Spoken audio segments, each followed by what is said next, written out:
Hi everyone, Pam here from Creative Homescaping. Today I thought I would share with you some of the trials and tribulations we went through when we were remodeling our kitchen. In a recent collab, the My Favorite Space collab, which I'll link down below in case you haven't seen it, I shared my favorite inside space and outside space. And my favorite inside space was my kitchen. And my husband and I did remodel this ourselves. There were only a couple of things we didn't do ourselves. One was the installing of the granite for the kitchen counter, and the other was the installation of the garden window. It used to just be a sliding window, aluminum frame window. Everything else we pretty much did ourselves. And so I thought I would share with you some of the things that we came across during our remodeling process. So stay tuned. So for this project, we were going to try to get most of it done in a week during spring break. My husband is a math teacher primarily at high school, and I took the week off from work so that we could work on it. I had the schedule all laid out. We had all of the materials ordered ahead of time so that everything would come that needed to be delivered. We could get it in advance so we'd have it ready to go that week. Well, the best laid plans. So I'm going to tell you some of what happened. So first of all, when we went to demo the old kitchen counter, it was tile. It was this square ceramic tile that was kind of a tannish beigey color in the middle, and then it got darker and darker to the outside till it was dark brown. It was really ugly, looked like it came from the 70s, and there was dark brown grout.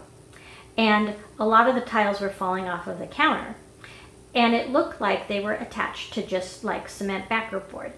But when we got all of the tiles off, we discovered that there was a 2-inch layer of concrete underneath the tiles. Well, we had not counted on that. We had not planned to run a jackhammer. So we ended up taking mallets and chisels and using crowbars to try to break up that concrete.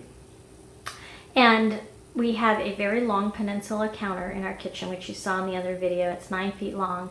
And my husband had a very long lever that he was using to try to crack that into multiple pieces so that it would be light enough for us to carry out to the dumpster we had rented.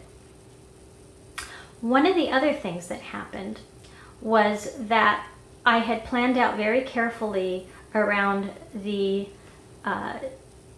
brick archway in the kitchen, and I'll insert a picture of that brick archway here.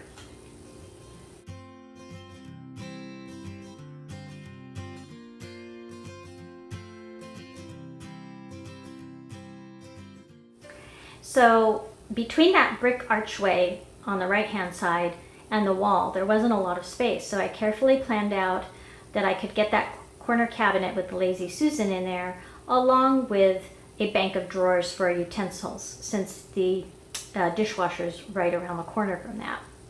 Well, when we pulled out the cabinets from under the kitchen window, we discovered that the waste pipe from the upstairs bathrooms was somewhat protruding from the wall. So a curved part of it was sticking out of the wall almost 2 inches. I just about had a heart attack at that point because I had carefully planned out the depth to that brick archway from the wall that pipe was on, and I wasn't sure that the cabinets that we had sitting in our garage that we had ordered months ahead of time were going to fit. Fortunately, I happen to have built in a 3-inch filler piece. Those are vertical pieces that go up and down. So instead of a 3-inch filler piece, we ended up with a 1-inch filler piece, and it just fit in there. So then the next thing that happened was, as we were putting in the cabinets for the peninsula counter, we realized that the floor was really out of level. And it was between 1.5 inches and 2 inches out of level from one side to the other. And so we had to build up a base and then use some of the side panel type material to cover up the toe kick at the bottom, because we had to raise up the far end of the cabinets so that they would be level for when the countertop was being put in.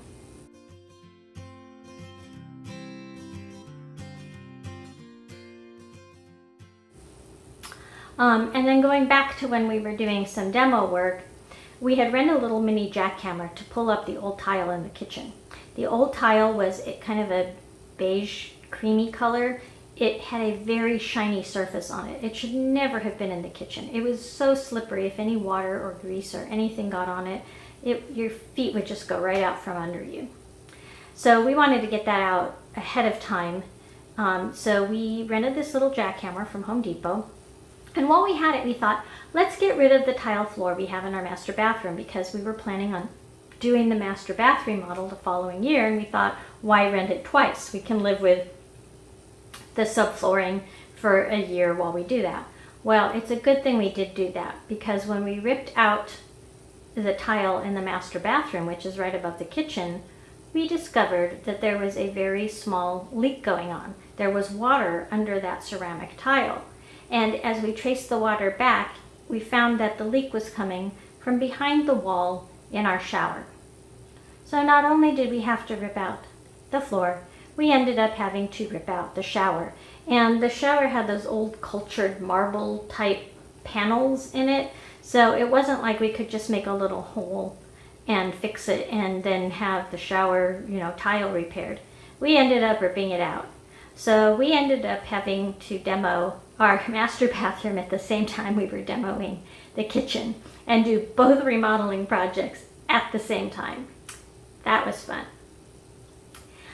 Okay, so the last thing that happened, and this is maybe the biggest thing that happened, was I mentioned earlier in the video, the one thing that we didn't do ourselves was install the granite countertops and install the garden window.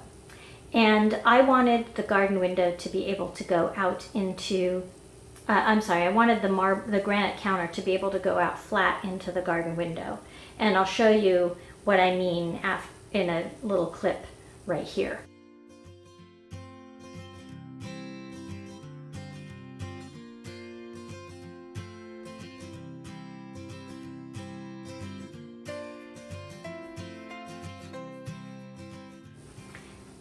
So you can see how my countertop goes out straight into the garden window with no bump up or anything. And I had seen pictures of this done before, so I knew it was possible. So we ordered both the window and the counter from Home Depot, which I'm so glad we did. When the person came out originally to measure for the window, I explained exactly what I wanted. And so we had the window delivery installation scheduled for later in the week that we had taken off. When they came to install the window was too small for the opening. The person who had measured it had assumed we were going to have a bump up of the counter.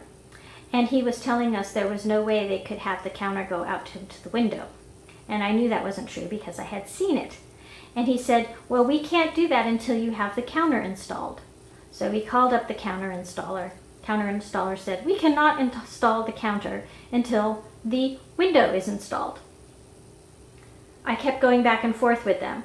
The window people wanted the counter installed first. The counter people wanted the window installed first. So finally I called Home Depot and I said, these are your two contractors and I need you to find a way to make this work. Well, Home Depot has this great ombudsman service, and that ombudsman got the contractors to agree that the countertop people would come out and put the sub counter in first, and then they would leave it out where the window was supposed to go, and then the window people could come and put the rest of the sub counter in when they came to put the window in.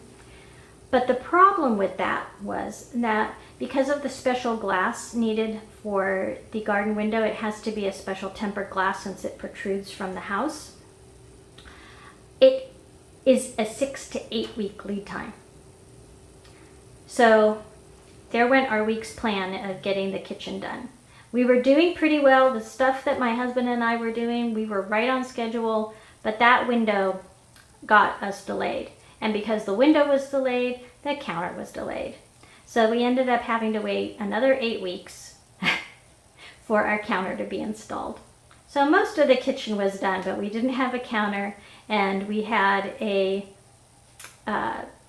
taped up, tarped up window for that period of time while we were waiting for the reconstruction of our garden window.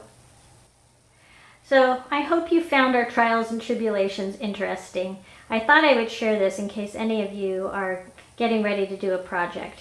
You can't let these types of things get to you because they will always happen. No matter how well you plan your project, something will always come up that you could not anticipate.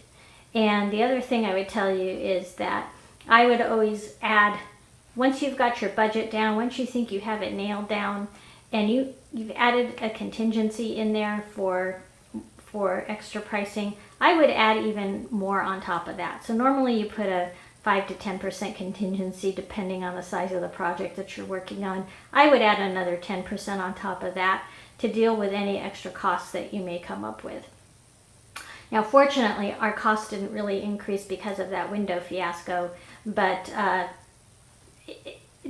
it was a delay in our time. And if we had been paying a contractor to do all of the kitchen work, not just the counter and the window, that could have caused us some major money. So anyway, let me know if you liked this video in the comments down below, and if you did, please give me a thumbs up.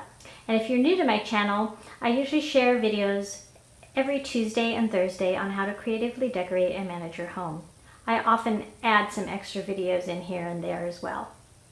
Thanks for watching, and I look forward to seeing you next time. Bye-bye.